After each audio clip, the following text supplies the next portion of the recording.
Please welcome your hosts for this evening. Lights, camera, what's the action?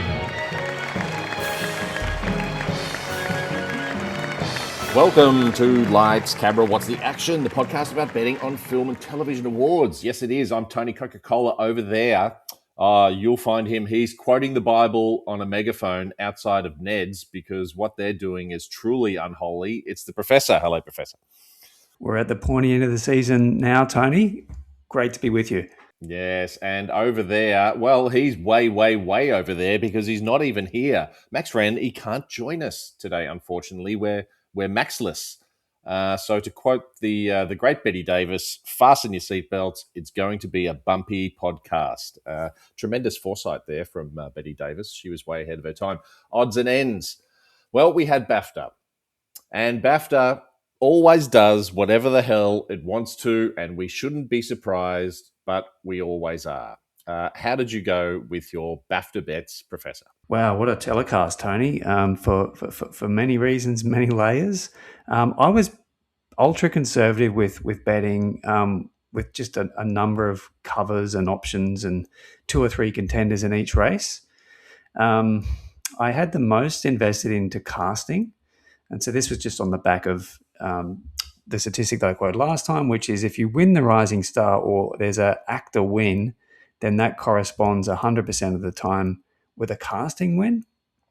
So we saw that with the best actor win with the lead star of I Swear. What a moment that was.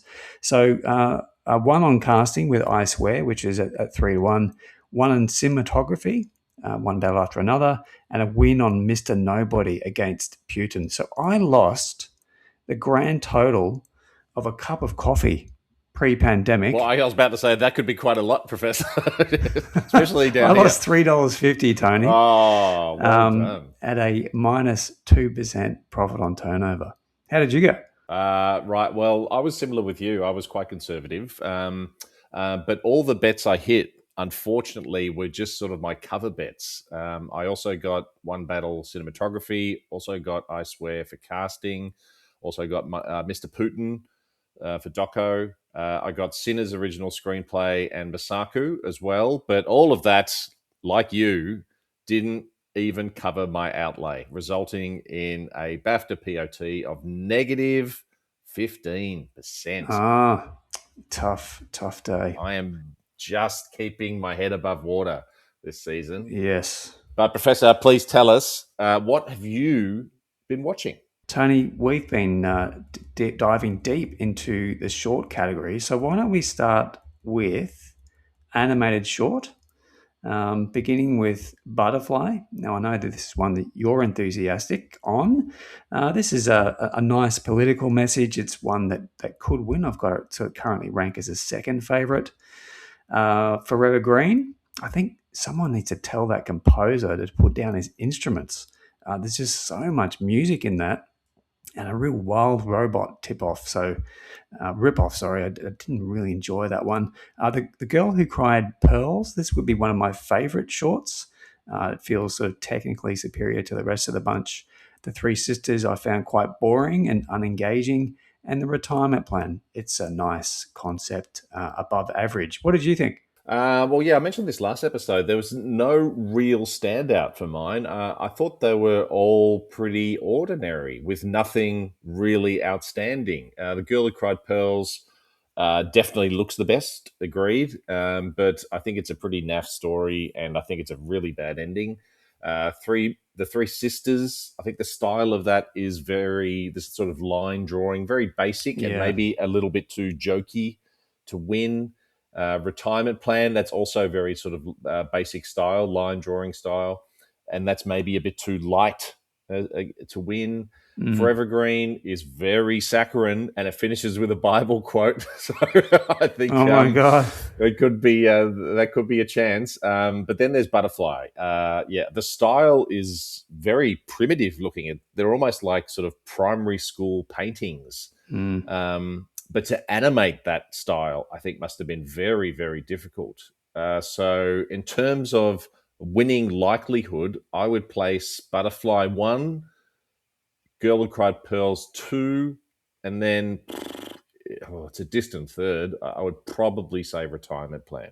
Yeah, so I like the Girl Who Cried Pearls, and you made a good point there on the ending. It is a bit of a letdown. So just based on the good title and technically maybe more difficult and superior to the others, Butterfly not too far away. And then, yes, it is quite a distance between 3, 4, and 5. So 3, Retirement Plan, it's sort of light and easy consumption. 4, Forever Green. And then 5 would be Three Sisters. So I think there's still some pretty good odds available for both The Girl Who Cried Pearls and Butterfly, if you're that way inclined. So should we jump into documentary short? Yes. So we've spoken on this a little bit previously with All the Empty Rooms, which is a strong frontrunner. Pricing is starting to come in. This is a quietly powerful film, and it deserves its strong frontrunner status. The Devil is Busy. Now, this is a tough subject matter. When you've had a bad day at work, I think, imagine working at this place. There is, I think, one of the quotes of any Oscar contender this season when the protagonist and the lady who works at the clinic, she just, I think, really succinctly defines and explains the misinterpretation and the misuse of religion, which is you can cherry pick quotes to reinforce your own personal belief. It's highly topical. It's a strong title. It's a chance, but it's also, tough content. Perfectly a Strangeness is beautifully shot. It's a bit too strange. I don't think that's got any chance to win the Oscar. Children No More. That's one that we haven't been able to track down, Taroni. I think something's happened with our screener there. And then Armed Only with a Camera. This is, I think, the second line contender for me. It was emotionally engaging and also intellectually quite interesting. How did you go? Yes, All the Empty Rooms, about school shooting victims. Yeah, very good, very affecting. Agree with you. Definitely the deserved favourite for this category. Armed Only with the Camera. Yeah, about the death of a war journalist in Ukraine. Also very good, I found it, and very affecting. Some pretty confronting footage. It left me in a bit of a strange mood, though. This guy, he devoted his life to sort of documenting war zones, which is, a truly heroic thing to do. But then he dies in a war zone. So it's like, well, what did you expect? He should have died like 5 times over when you look at his CV. So the sting is kind of taken out of it a bit. For me, Devil is Busy. Yes, about a US abortion clinic. Also very good. Agree that, it just might be a bit too tough for the win. Children No More, we didn't get to see that one. And Perfectly a Strangeness. How did this get a nomination? It's less a doco. It's more of a experimental observational film. I agree, it's well shot. It looks good, but no way this wins. So for me, the 1, 2, 3, I would see Empty Rooms at 1, Armed Only with a Camera at 2, and Devil is Busy 3. Yeah, we're perfectly aligned there, Tony. And Armed Only with a Camera, there's decent odds still available, as well as anyone who's interested in betting on The Devil is Busy. So live action short, beginning with 2 people exchange saliva. This would be my favorite of all the shorts that were presented and Oscar nominated this year. This has got a Terry Gilliam vibe to it. It's smart, funny, surprising. A Friend of Dorothy. Gee, on the plus side for this one, it's a celebration of the arts. On the downside, that performance by the actor who plays the white grandson, that is a horribly overcooked performance. Someone needs to tell him to tone it right down. The Butcher's Stain, politically relevant, nice twist in the story. I think lacks a bit of a punch to be a strong win contender. The Singers, beautifully shot, high production values. But for me, within 2 minutes of watching that, you can see where the beats are coming and where the story ultimately ends up. And then finally, Jane Austen's period drama. Not my cup of tea, Tony, not my style of humour. And it's a joke that just repeats itself relentlessly. I got very tired very quickly of that one. I think it's a great premise. How has it never been done before? Jane Austen's period drama. I think that's good. But just, it's ruined by a very bad script. They've got ridiculous character names. Yes. It's like an informational video for sort of preteens that's trying too hard to make like education cool. Yes. No chance for the win. I think it's a real missed opportunity, or maybe it's just it should have been a comedy sketch, not like a proper short film. Butcher's Stain. I didn't mind this. I thought it was close to being really good. There's a side story which sort of comes back towards the end that I think is unnecessary. I think you could have Yeah. dumped all that, lost about 3 or 4 minutes, and it would have been a lot better. I think it's weaker Yeah. for its ending. Friend of Dorothy, very heavy-handed on the sugar here. It's it's about the importance of the arts, which I think that could give it a chance. It's actually favourite on Gold Derby combined odds, Right. which is surprising. I didn't think it was very good though. Singers, I quite liked. I thought it was surprising. I thought it was interestingly shot and presented. I think the ending is slightly off, but otherwise pretty good. And then Two People Exchanging Saliva. It's the bookie favorite, probably deservedly.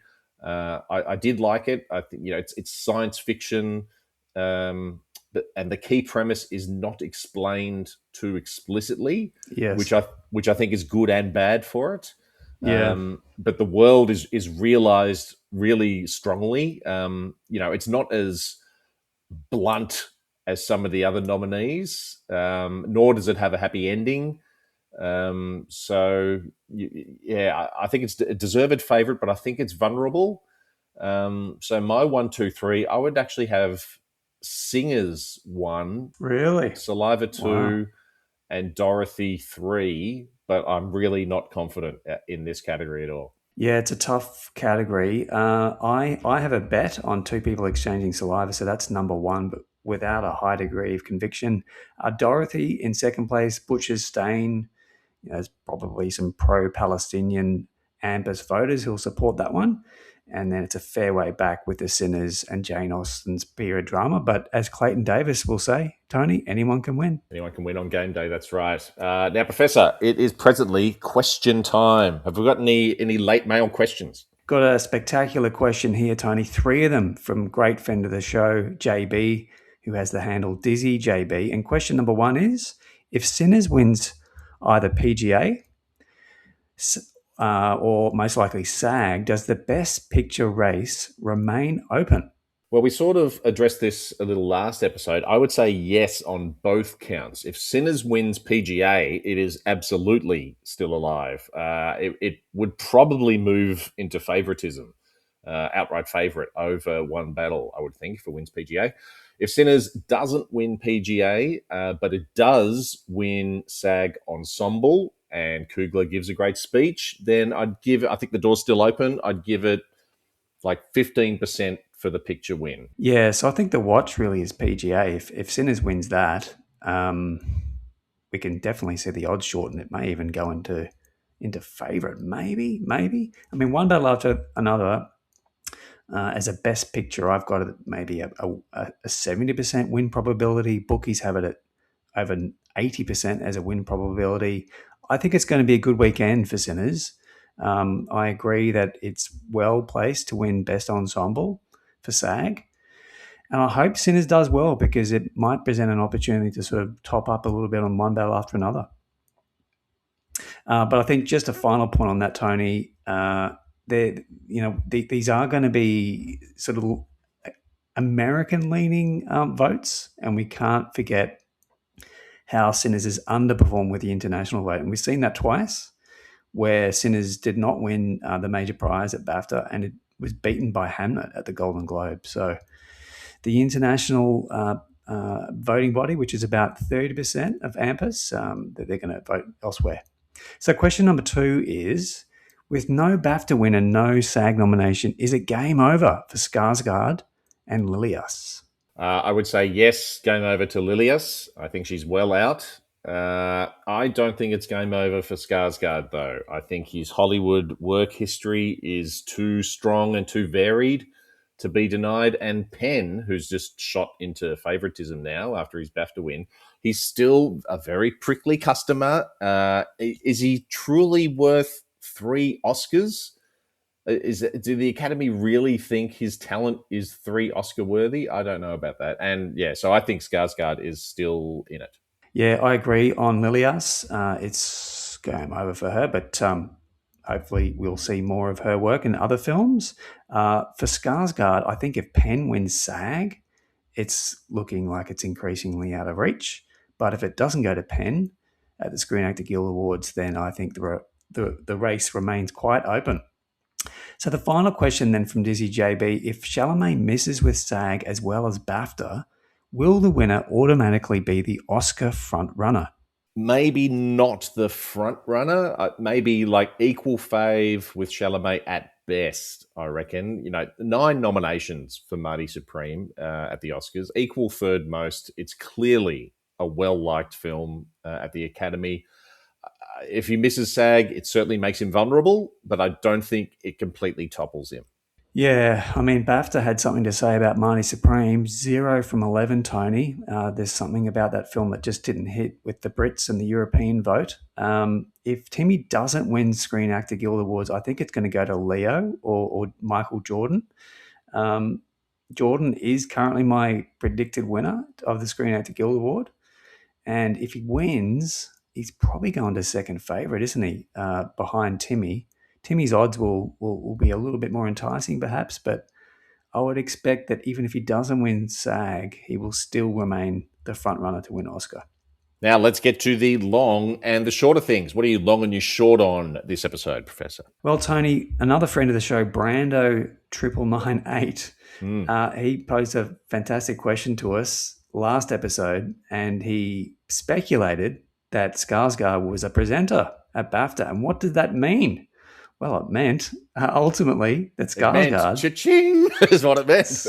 I mean, he was a dominant favourite, and Sean Penn won. So kudos and a big hat tip to Brando 9998. That's a spectacular win. I'm also long on, this is an unusual one to say, Tony, it's the betting markets. And to quote Mark Ruffalo in Spotlight, they knew. And I'm referring to Sean Penn. He's been quietly, mysteriously sitting in second line of betting, and we have speculated all season. Why? Why is that so? Well, that's why, because he won BAFTA. So I'm long on the Stellan Skarsgård PR campaign. So he's now sort of getting out and about right in the middle of the Oscar voting window. Yep. Now, one of the world's greatest investors, Warren Buffett, he said that when the tide goes out, you find out who's been swimming naked. Sean Penn is turning the tide, and I hope not, because I am not even wearing a G-string, Tony. I am very exposed. So come on, Stellan, push that narrative.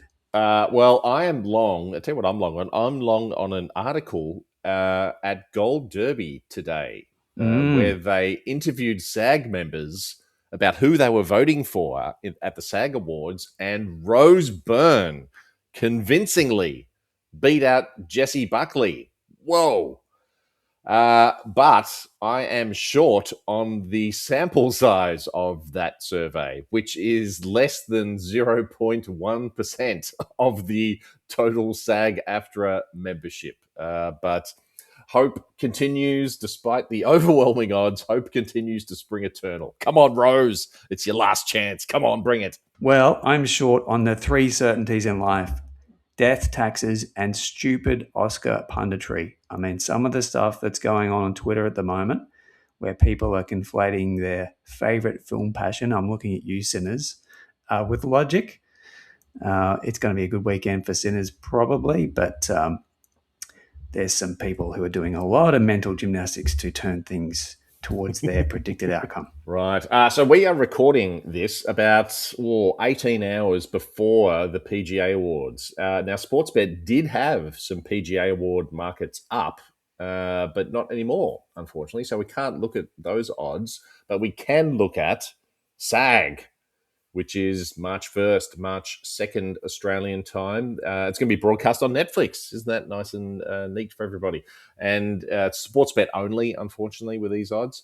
But let's have a look at them. SAG Ensemble, One Battle is favourite at $1.72. Sinners, $2.37. Hamden at 9, Frankenstein 15, Marty Supreme 15. I think Sinners, I think I said this a few episodes ago, is a great bet at 237. Agree, Tony, and those odds have just not moved. It continues to be an opportunity. Lead actor Chalamet, favourite, $1.28. That's very short. DiCaprio, yeah, he shouldn't be second favourite. Paying 5. Michael B. Jordan, 10. Ethan Hawke, 11. Jesse Plemons, at 21. I like your theory, Professor, that Jordan should be the second favourite here. $10, that's really tasty. That's worth a nibble. Agree. Very juicy. Lead actress, oh, come on. Buckley, $1.06. Oh, man, that's so short. And then Byrne, come on, $7.50. Oh, Chase Infinity, 19. Emma Stone, 19. Kate Hudson, 26. Yeah, it would far out. There'd be a massive upset if Byrne got up. That would make Oscar Day very, very exciting for me. You never know, Tony. Yes, you never know. Supporting actor, somehow, Jacob Elordi, still outright favourite at 210. Then you got Penn. These odds haven't moved either for months. 250 and Del Toro 288. Mezcal 21, Miles Canton 26. Penn and Del Toro. I think I had that in some best bets a little while ago. Wrap those two up. Elordi, no way should he be favourite. So I like Penn and I like Del Toro. I agree, Tony. I don't quite understand the Elordi favouritism there, even though he won Critics' Choice. I'm not sure that there's enough there for him to deserve that front runner status. Supporting actress Tiana Taylor is favourite 157. Madigan 240. Grande's third favourite at 9. That's just, has she won anything and she's third favourite? Meanwhile, Masaku won BAFTA and the bookies lost their mind about Sean Penn, put him into favourite. Masaku wins BAFTA and nothing happens. She's paying 15 for the SAG. And then Odessa Azana at 20. I think Madigan's a good bet at 240 and Masaku at 15 is ridiculous. I agree. Stunt ensemble, Mission Impossible, $1.03. Of course, that's going to win. F1, $8.50. Yeah, the rest, I don't think there's any chance. I think it's Mission Impossible all the way. Then we've got some SAG TV categories. We've got TV drama ensemble. The Pit, very short, $1.12. White Lotus 7, Severance 13, Landman at 17, and The Diplomat 21. Yes, The Pit all the way here. Drama actor, The Pit all the way here as well. Noah Wyle, $1.03. Wow. Up against Gary Oldman, 9. The rest, Crudup, Sterling K. Brown, and Goggins at 21. Yes, Noah Wyle all the way. Drama actress, Rhea Seehorn. I haven't watched Pluribus yet. Have you watched any of that? I've watched it, and looks like she's going to have a good TV award season, Tony. Well, she's overdue. She should have absolutely swept on Better Call Saul. But anyway, she's looking very strong here, $1.13. Kerry Russell, Parker Posey, both 10. Britt Lauer for Severance, 13. Amy Lou Wood, White Lotus, 19. TV comedy ensemble, The Studio, $1.06. So short. Abbott Elementary, is that still a thing? At 10. Only Murders at 10. Hacks, Once Unassailable, 13. The Bear, Once Unassailable, 21. Geez, everyone's jumped off The Bear. Comedy actor Seth Rogen for The Studio, $1.03. Martin Short, second favourite, paying 11. Adam Brody, 17. Ike Barinholtz, 21. Ted Danson, 21. Martin Short, actually, we'll talk about the next category, or we'll talk about the absence of the next category. There's no comedy actress category. And we think because Catherine O'Hara, who died a few weeks ago, this category was live. There were odds for it. Catherine O'Hara was paying 17 before her death. We very coldly, but very potentially very lucratively, jumped on at 17 after the news was announced. And you got involved in that too, did you, Tony? I did, yes. Oh, but they've pulled the category and have not put it back up since. Now there's Martin Short in the previous category. He's just suffered a big tragedy with his daughter killing herself. Damn. Absolutely harsh. Does that help him at $11? Yeah, and the voting closed, I think, yesterday, Tony. So, rest in peace for Martin Short's daughter, but there is a narrative there. Limited series actor Owen Cooper, the young lad, $1.20 from Adolescence. Stephen Graham, Adolescence, $4. Charlie Hunnam, 19. All the rest, 19. Bateman and Matthew Reese. Owen Cooper versus Stephen Graham. Does Cooper still get up, you think? Gee, Adolescence is just dominating. It's so boring. Yeah, probably. What do you think? Well, I don't know. I mean, Stephen Graham, he's got quite a CV behind him. Owen Cooper, it's a very powerful performance, but he's come out of nowhere, and it's essentially his first performance. I don't know. Perhaps Stephen Graham could get up there over him. That's a good idea. Limited series actress Erin Doherty for Adolescence, 157. Sarah Snook, 350. Michelle Williams, 4. That's very short for Michelle Williams, 4. And the others at 21. I think there's some online love for Snook here at 350. But I think Doherty's got it. Yeah, it looks like a Tony. And then we've got TV stunts, and Andor is the fave at 117. Stranger Things is not a bad look at 550. Last of Us 13, Squid Game 17, Landman 21. But Andor seems to be the deserved one to beat there. Looks like a Tony. I think Stranger Things is something we'll talk about very shortly. All right, well, let's talk about it right now. Let's finish up with our best bets, our actions, family values. Have you got something for us, Professor? So there's a fair bit of meat on the bone, Tony, for Screen Actor Guild Awards. So beginning with Michael B. Jordan. Now, I'm increasingly looking at Polymarket because I think the weight of money, the wisdom of crowds, rather than the weight of an opinion is a bit more of a stronger indicator.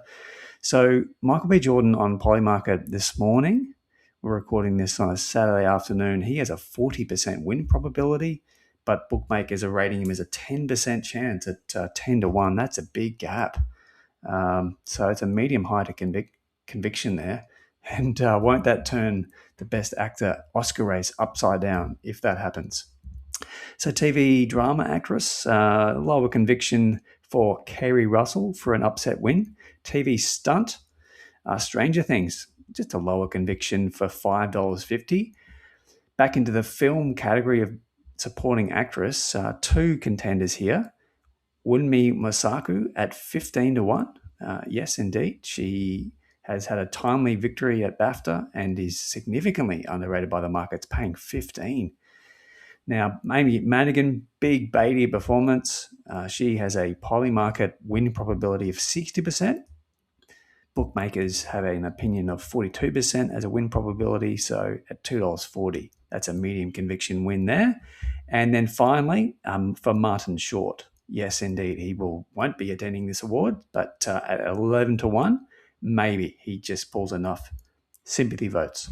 I've got some SAG best bets as well. Ensemble, Sinners, 237. Sinners is well out in front at the Gold Derby combined odds. It's like 77% to 1 battles, 23. High conviction there. I think that's great. Lead actor Michael B. Jordan at 10. Yes, agree. If Chalamet is vulnerable, I think Jordan's dual role, I think that's probably the play. Supporting actor, as I said before, Sean Penn, Benicio del Toro, 250, 288. If, according to the bookies, Penn is now outright favourite to win the supporting actor Oscar, he's paying around sort of $1.60, $1.70. Why is he not the favourite here? Why is a Lordy fave? It doesn't make sense. It's just absolutely ridiculous. Supporting actress, yes, Mosaku at 15 is, that's worth a few dollars. And Amy Madigan, 240, I think is good. And then just a few best bets for the Oscars. After BAFTA, Perfect Neighbours price lengthened out. So for Doco Feature, it's now paying $1.50 at Sportsbet. That's a good price. Editing is lengthening out for F1. Max will be all over this. $4.50 at Tab. Price is rising. Get back in there. And then, as we talked about earlier, Doco Shorts, All the Empty Rooms, $1.90 at Bet365. That's still very, very nice. Like it. Yeah, there's still some opportunities, Tony, but everything will be priced in. So now's the time to pull the trigger on a few of those categories. Absolutely. Right. And that is all. That's just a bit of a short episode this week. Thank you for listening. Thank you, Professor. Good luck at the PGAs and SAG, Tony. Yes, we're at lightscamerawatstheaction.com, Twitter, Facebook, YouTube at LCWT Action. We'll be back with Max for one more episode, one last look, post PGA, post SAG, before the big dance. There is still money to be made. I hope. I need to dig myself out a bit. And remember, it's a thrill to be nominated, but it's even better to be compensated.